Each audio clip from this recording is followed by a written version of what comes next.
Dans One Punch Man, une entité se nommant God apparaît très souvent et fait frémir plus d'un héros de classe S rien qu'en entendant son nom. C'est cette même entité qui a été sujet à de nombreuses théories et fabulations des fans, car elle est tellement énigmatique que One et Yusuke Murata lui-même ne connaissent tous les deux pas la réponse ni son réel but. Et c'est dans ce contexte-là qu'il y a des années, un artiste chinois du nom de Siming Lap a dessiné, bien avant que Murata ne dessine l'entité qu'est God, tout simplement God, son apparence ainsi que ses attributs. Cette théorie est ultra intéressante et fait parler d'elle depuis déjà un bon moment. La théorie en elle-même est excellente et a même été approuvée par Murata lui-même sur Twitter. C'est dans cette optique de vous faire découvrir ou redécouvrir cette masterclass ayant même jusqu'à influer sur le travail de One, Murata, dans leur conception du temps et de l'espace, et aussi de la forme finale de God. Avant de commencer, il faut savoir que cette théorie se passe avant la première apparition de God dans One Punch Man, lorsque God apparut devant l'empereur des SDF afin de lui conférer ses pouvoirs. Cette vidéo risque d'être assez longue, alors installez-vous confortablement et débutons ce fantastique arc cosmique opposant God à Saitama. Cette théorie se place juste après l'arc de l'association des monstres et donc du combat Saitama vs God. Tout d'abord, Siming Lap nous met en jambe en nous présentant sa vision de God. Il n'est pas présenté comme un monstre, mais comme une entité extradimensionnelle autonome.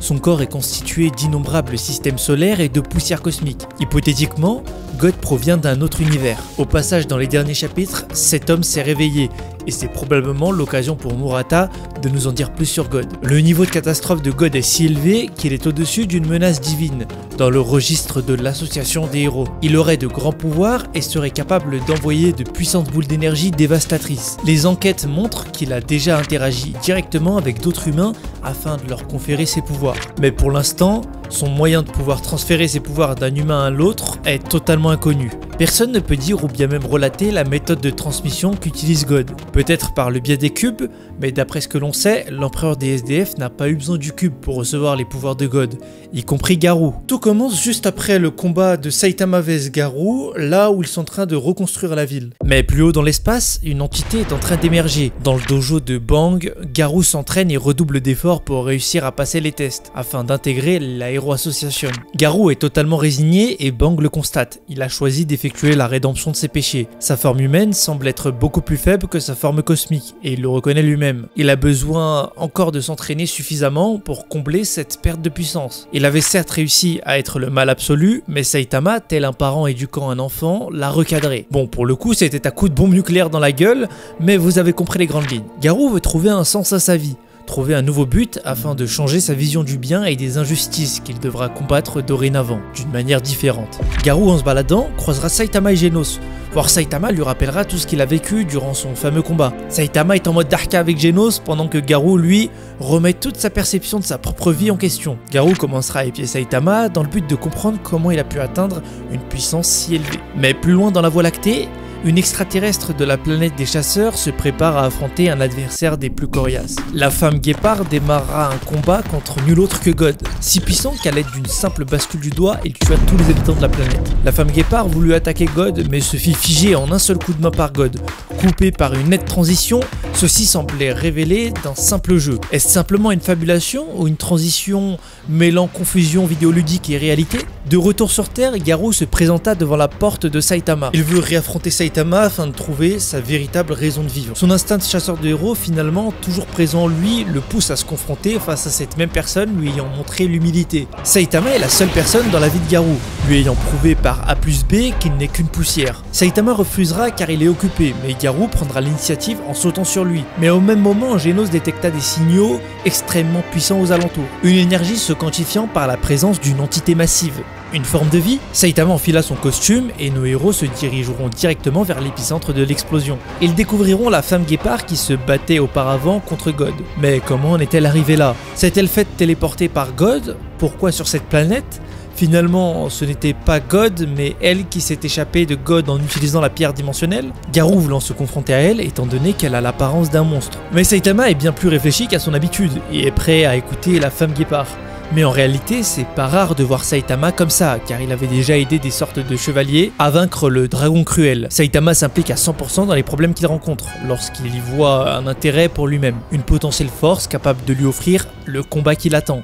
Car n'oublions pas que Saitama est avant tout à la recherche d'un ennemi pouvant le pousser dans ses retranchements et lui procurer l'excitation d'un combat serré. Elle nous apprendra qu'il existe un multivers dans lequel il existe de nombreuses menaces très dangereuses. Mais parmi toutes ces menaces se trouve un être qu'on appelle Dieu entre guillemets. La galaxie dans laquelle Saitama se trouve est l'une des nombreuses dimensions du multivers. Elles sont toutes reliées entre elles par le biais du trou noir tel des perles. Et ce délire de dimensions et de fractures me rappelle le nouveau manga de One se nommant Versus. Le concept de multivers est bien exploité, et qui sait, peut-être aurons-nous des références à Versus au cours de la série One Punch Man. En temps normal, personne ne peut voyager à travers les dimensions, mais God, lui, peut faire ça. Et il n'est apparemment pas seul, puisqu'il s'agit d'une espèce, et cette théorie se confirme, car souvenez-vous, Saitama avait rencontré un de ces êtres endormis sous terre, puis un autre sur la lune. God n'est pas seul, mais en fait une espèce qui s'amuse à semer le trouble de dimension en dimension. Leur but d'après cette femme est qu'ils veulent conquérir les systèmes solaires. Mais dans quel but? Et pourquoi sont-ils surnommés dieux? Juste parce qu'ils arrivent à outrepasser les lois de la physique en voyageant de dimension en dimension? D'après elle, ils attaquent en groupe et prennent des galaxies pour cible. Lorsqu'ils en détruisent une complètement, ils s'attaquent à une autre galaxie. Elle préviendra Saitama du fait que God arrive à corrompre leurs âmes en leur proposant ses pouvoirs, afin d'en faire de parfaits esclaves. On l'a très bien vu dans le manga par le biais de l'empereur des SDF qui s'est fait reprendre ses pouvoirs lorsqu'il était soumis aux questions de Zombie Man. Saitama n'y voit aucun problème car il connaît sa force. Le ciel change peu à peu et il faut se préparer au pire. God arrive, sortant du trou noir à une vitesse phénoménale. God a pu traquer la femme guépard à l'autre bout de la galaxie. Et de l'autre côté de la planète, le calme résonne. Les oiseaux gazouillent, les rivières coulent. Mais ce calme fut de courte durée, car God arrive pour tout raser. Une fois une planète en vue, God éradique tout. La première démonstration de God est de couper de manière très nette une géante montagne. Saitama veut se faire conduire à God grâce à son caillou magique transmis de génération en génération dans sa tribu. Bien sûr, je parle de la tribu de la femme guépard. Mais pas le temps de se téléporter, God est venu à eux sans qu'ils aient pu finaliser leur petit plan. Grâce à sa pierre, elle téléportera tout le monde de l'autre côté de la planète, là où God a surgi. La première personne à se confronter à God est Garou. Genos enverra son canon à incinération maximale, mais reste assis petit, ce n'est pas suffisant contre God, l'entité la plus puissante et la plus crainte de tout le multivers. God déviera l'attaque de Genos sur Saitama et partit attaquer Genos. On le ressent, on le voit. God a une parfaite maîtrise de son environnement. Il arrive à gérer sans aucun souci Genos ainsi que Garou et Saitama. Mais n'oubliez pas que Saitama peut parcourir la distance Terre-Lune en seulement 19 secondes. D'ailleurs, n'hésitez pas à aller voir ma vidéo parlant de la force de Saitama. Et aussi, n'hésitez pas à vous abonner et à liker cette vidéo, j'en ai véritablement besoin pour vous proposer des classiques. Et si vous voulez être au courant de la sortie de chaque chapitre de One Punch Man, qu'il sorte en français, en anglais ou bien même en japonais, n'hésitez pas à vous abonner à mon Instagram. À chaque fois qu'un chapitre sort, je le mets en story. Et pour ceux qui ont loupé cette story, y aller sur les stories épinglées, tous les liens pour lire One Punch Man. Saitama protégera Genos en l'écartant du coup de God. Sans vous mentir, Genos dans un combat aussi dangereux est plus un poids qu'autre chose. God enverra Saitama très loin dans le ciel et s'en prendra sans perdre une seule seconde à Genos. J'aime bien cette entité, elle parle pas le temps de laisser respirer quelqu'un une seule seconde, il attaque et saisit les moindres opportunités qu'on lui laisse. Saitama sauvera les miches de Genos en le poussant, mais rien à faire, les coups de God sont destructeurs, à un tel point que ces simples mouvements de déplacement d'air, ils font d'énormes dégâts à l'environnement. Ce mouvement en question a désintégré Genos. Genos maintenant mort, God s'attaquera maintenant à l'anti-héros le plus fort. Celui qui a voulu tenir tête en copiant Saitama, Garou. God à travers ses ondes psychiques, il donnera à Garou un mirage. Le même que l'empereur des SDF. Malheureusement, l'empereur des SDF est mort lors de ce mirage, mais pas Garou. Mais ce qui est un peu illogique, c'est que God demandera à Garou s'il veut une portion de son pouvoir. Mais on le sait, dans le manga, Garou a déjà vécu cette situation, et donc il connaît le subterfuge de God. Garou refusera car il se souvient de son combat contre Saitama, et est désormais un homme différent. Mais pour God, toute personne insolente est vouée à être tuée. C'est un véritable pugilat. God envoie des coups de plus en plus puissants et il ne semble même pas être à son plein potentiel. Garou court et s'élance en plein vers le gros crâne de God. Mais la réponse de God est ni plus ni moins qu'un énorme coup ressemblant à un obus s'écrasant au sol. Garou a l'air vaincu et à bout de force. Saitama lui est énervé de fou car il se rend compte qu'il a oublié de sauvegarder sa partie de jeu vidéo, totalement dominant et triomphant. God se tient au sommet, surplombant tout le monde.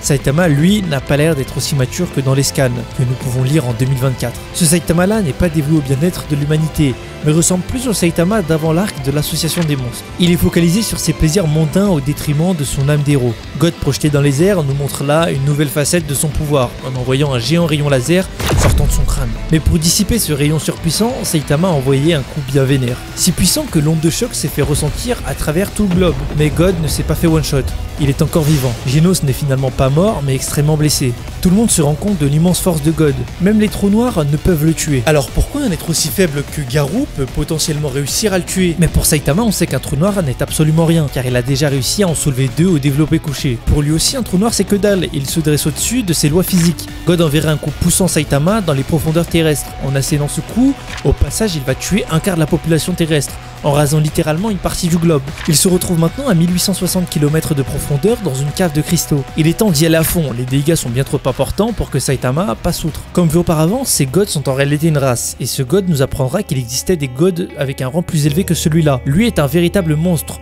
le plus fort de tous les dieux de cette race. Bien sûr, quand je dis lui, c'est un lui entre parenthèses, c'est-à-dire un god encore au-dessus de celui-là. God est un être en 4 dimensions et peut de ce fait tuer très simplement les êtres en 3 dimensions comme Flashiflash, Genos, Garou. Il peut décomposer toute la matière organique composant ses personnages. Son nom est Jugement, probablement une référence au jugement dernier des religions monothéistes. Et là on y est, God a déchaîné son ultime attaque sur les habitants de la planète Terre. Nous verrons les derniers instants de Fubuki qui pense à Saitama et les derniers instants de Tatsumaki qui pense à sa sœur. Mais tout le monde va se désintégrer. Fubuki, sur le point de peut-être se confesser ou de demander à Saitama de rejoindre son groupe, va se faire tuer. Sa matière organique a complètement disparu. Blast, ayant été dépassé par les événements, va se faire désintégrer, ne pouvant repousser l'inévitable.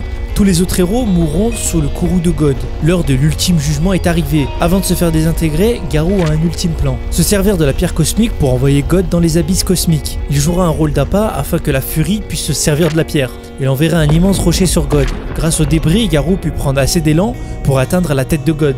Mais en vain. Maintenant, face à la tête de God, qui peut produire des rayons laser, Garou se voit totalement paralysé par les ondes psychiques qu'il émet. Il réussira à esquiver le rayon laser de justesse en ayant fait preuve d'une volonté inébranlable. Garou, en sautant sur God, se voit maintenant complètement démuni et va probablement mourir. Sauf si Saitama remonte à temps du centre de la Terre vers la surface. On sait que face à Boros, il avait mis 19 secondes à parcourir la distance Terre-Lune. God est déçu de voir que Garou ne veuille pas travailler pour lui afin d'acquérir la puissance qu'il a toujours voulu. Garou sait que God est moins fort que Saitama. Il le sait pertinemment et c'est pour ça qu'il ne peut pas perdre face à lui, car ça voudrait dire qu'il n'est pas légitime à affronter de nouveau Saitama. La furie approchera de God et tendra la pierre pendant que Garou déchaîne ses coups puissants sur le corps de God. Mais rien n'y fait, God a absorbé le pouvoir de la pierre dimensionnelle et a téléporté Garou et la furie dans une autre temporalité. Le temps et l'espace sont sous le commandement de God. Il expliquera le concept de temps qui sont simplement une matérialisation d'un déplacement d'un point A à un point B. La 2 dimensions ainsi que la 3 dimensions sont un ajout, une longueur ainsi qu'une largeur, mais aussi une profondeur nous permettant de percevoir la réelle physionomie d'un objet, ainsi que les 3 premières dimensions sont soumises au temps. Les êtres de dimension supérieure peuvent percevoir les êtres de dimension inférieure, mais l'inverse n'est pas possible. Les êtres tridimensionnels, eux,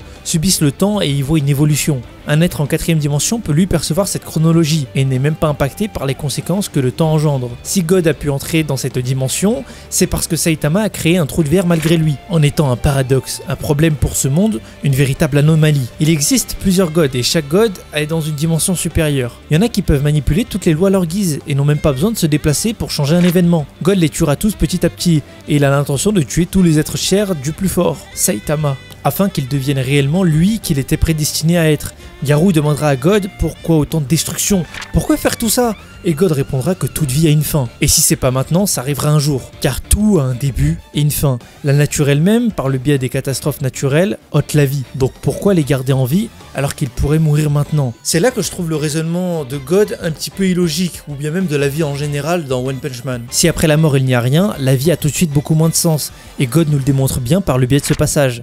Que la vie, selon certains, se résume à une immense blague.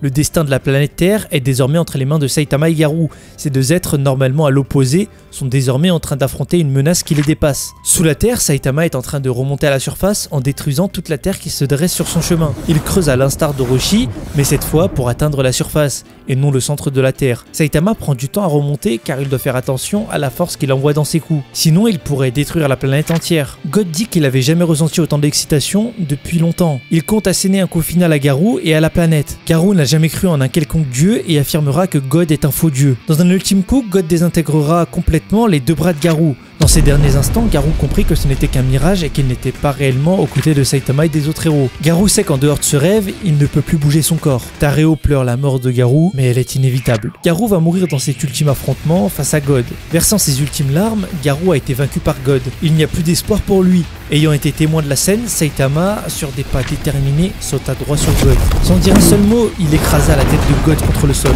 Il traîna sur 600 km le corps de God en faisant bien râper sa tête contre le sol, pour finalement l'envoyer dans les airs. Projeté sur une autre planète, Saitama n'a plus aucune raison de se retenir. La planète est maintenant hors de danger. God peut drainer l'énergie et peut acquérir les minéraux se situant dans l'atmosphère, et qui va lui permettre de confectionner une armure en graphène. Le graphène est ultra résistant grâce à sa composition hexagonale en forme de nid d'abeille. Grâce à une sorte de map, God peut savoir sa position exacte, et donc se repérer aisément afin de revenir sur Terre. Mais pas le temps pour God de faire plus puisque Saitama est présent, l'occasion pour God d'envoyer un puissant punch sur Saitama. God considère Saitama comme un être de 3ème dimension, mais il peut bizarrement rivaliser avec un être de dimension 4. Saitama a vu au sol la pierre que la furie a laissée au sol. Saitama et God vont envoyer une patate du tonnerre qui résonnera à travers tout l'univers. La patate de God a rivalisé avec celle de Saitama, et ça m'étonnerait que Saitama se retienne étant donné que God veut tous les tuer. Le Dr Kuseno est lui arrivé pour sauver Genos. Il a senti des secousses sismiques mais son ordinateur n'a détecté aucune présence humaine ou animale. Mais il restait toujours Genos qu'il ne pouvait détecter car il n'est pas un être vivant. Il essaie de trouver un moyen de minimiser les dégâts et d'assainir la situation, mais rien ne peut inverser la tendance. La seule personne qui pourra venir à bout de God est la créature la plus forte de l'univers de One Punch Man, Saitama. God a complètement perdu l'échange de coups et le coup de Saitama a détruit l'armure en graphène de God. Mais il se régénérera et enverra Saitama dans une autre dimension, une dimension dans laquelle le temps s'écoule à l'envers. C'est le meilleur moyen de vaincre Saitama car avant il n'était pas le plus fort, il était faible et se faisait même one-tap par des monstres de niveau loup. La dimension dans laquelle Saitama s'est fait téléporter lui rappelle Tetris. Il effectuera un sérieux sprint et jouera sur la vitesse afin de pallier le fait que le temps s'écoule. Son but à cet instant précis est de détruire toute vie et tout élément de la dimension. Saitama enverra un coup si puissant qu'il détruira la galaxie même où God se trouvait, et l'explosion fut tellement puissante qu'elle emporta toutes les étoiles aux alentours, la Terre et notre système solaire ayant été épargnés ou non. Nous n'avons aucun détail supplémentaire quant à cela, et c'est là que la théorie excelle. Elle nous donne pas réellement toutes les clés, elle laisse place à l'interprétation et aux fruits de notre imagination. Saitama se lancera-t-il dans un combat contre cette espèce qu'est God? Je voulais soulever un point que je trouvais ultra intéressant, cela concerne la dimension. Nous avons la 2ème dimension qui est limitée à un espace linéaire, la 3ème dimension qui est la nôtre, et qui nous force à subir la contrainte du temps, alors qu'un être en 4ème dimension peut se déplacer librement dans le temps, et donc battre Saitama. Car Saitama, malgré le fait qu'il soit invincible, il est toujours sous la contrainte du temps. À partir du moment où il a ressenti une progression par le passé, cela signifie que Saitama a en réalité toujours subi le temps. C'est ultra intéressant de savoir dorénavant que c'est un être en 4ème dimension. Je n'avais jamais réellement étudié la question. Cette théorie est très peu complète et nous pouvons nous poser des questions sur le personnage qu'est God, ou bien même sur le pouvoir de Saitama, parce qu'il n'y a aucune réponse vis-à-vis de cela. Car dans cette théorie, God est présenté comme une espèce. Et c'est vrai que dans One Punch Man, on voit plusieurs gods. Il y a God au centre de la Terre, il y a un autre God sur la Lune, et bien même peut-être qu'il y en a d'autres. Et peut-être que chaque cube représente un God différent. Et s'il y a plusieurs gods et chaque God a un avatar, peut-être que cet homme est justement un véritable avatar de God, contrairement à Garou qui lui était juste un serviteur de God. Si vous avez aimé ma manière de présenter cette théorie écrite de God, n'hésitez pas à me le dire en commentaire. Je prévois beaucoup d'autres vidéos comme celle-ci, donc n'hésitez pas à me suivre sur Instagram pour être au courant. Merci encore les refs pour vos commentaires et votre soutien, vous êtes de ouf à commenter, etc., à me donner de la force, donc c'est grave gentil. Même ceux qui critiquent, etc., il y a beaucoup de bonnes critiques, des fois quand j'oublie de mettre des sources, etc., vous me le rappelez, et vous êtes vraiment des bons, et ça je l'oublierai pas. D'ailleurs, la miniature que j'ai faite, elle m'a prise extrêmement beaucoup de temps, donc n'hésitez pas à me dire ce que vous en avez pensé. Personnellement, je la trouve incroyable. N'oubliez pas de me donner vos retours, et en tout cas, je vous dis à la prochaine, c'était Kyoshi, salam.